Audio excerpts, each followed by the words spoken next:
کب تک ہم قرآن بغیر سمجھے سنتے رہیں گے اور پڑھتے رہیں گے؟ کب انڈرسٹینڈنگ آف قرآن کریں گے؟ میں نہیں کہتا، ہونا تو یہی چاہیے کہ مسلمان ہونے کی حیثیت سے مجھے اور آپ کو پورا قرآن ایک بار تو زندگی میں ہم نے ترجمہ اور تفسیر سے پڑھا ہوتا۔ یار کم از کم یہ تو ہو سکتا ہے نا، جتنا نماز میں قرآن پڑھتے ہیں اتنا تو سمجھ لیتے، اس کو تو انڈرسٹینڈ کر لیتے، قرآن کی چند مشہور صورتوں کا معنی تو پتا ہوتا۔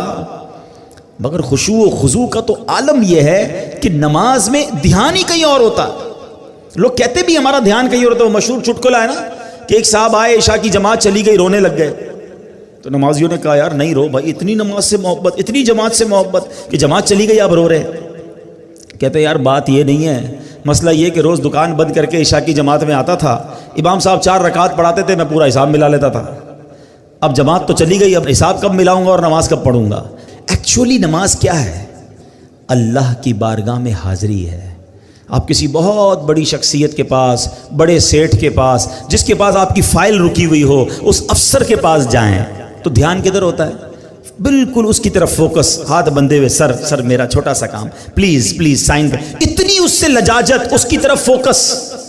اور خدائے احکم الحاکمین کے دربار میں آنا ہے، دھیان کہیں اور ہے، سوچ کہیں اور ہے۔ خود سوچو، شرم آنی چاہیے۔ جس کا نماز میں دھیان کہیں اور ہوتا ہے اس کو خود ہی اپنے آپ سے شرم آنی چاہیے، اور یہ شرم ہی، یہ گلٹی ہی تمہیں دھیان دلا دے گی، تمہیں خشوع دلا دے گی۔ اور دوسری بات کہ آپ ایٹ لیسٹ کم از کم 30واں پارہ ترجمہ تفسیر سے 2-3 بار پڑھ لیں، جب پتہ چلے گا نا کہ آپ بات کیا کر رہے ہو۔ الحمدللہ رب العالمین الرحمن الرحیم مالک یوم الدین۔ اب آپ قرآن کے ساتھ ہوں گے، نور کے دریا میں تیر رہے ہوں گے، رحمان کی بات ہو رہی ہے، رحیم کی بات ہو رہی ہے، اب اللہ سے التجا ہو رہی ہے، ایاک نعبد و ایاک نستعین، اے اللہ ہم تیری ہی عبادت کرتے ہیں، تجھی سے مدد چاہتے ہیں۔ اب آگے چلیں گے، اے اللہ اس راستے پر چلا دے جو تیرے پسندیدہ بندوں کا راستہ ہے، اس راستے سے بچا لے جو تیرے غضب والوں کا راستہ ہے۔ اب جناب رحمت کی آیتیں آئیں گی، دل جھومنے لگے گا، عذاب کی آیتیں آئیں گی، آنسو بہنے لگیں گے۔ واللہ میری بات کو سمجھ لو، جس کو قرآن سمجھ آنے لگ گیا نا،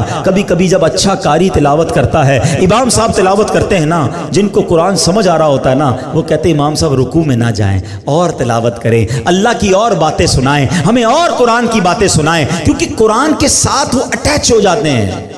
لیکن جس کو انڈرسٹینڈنگ ہی نہیں ہے اس کو کیا فائدہ ہوگا؟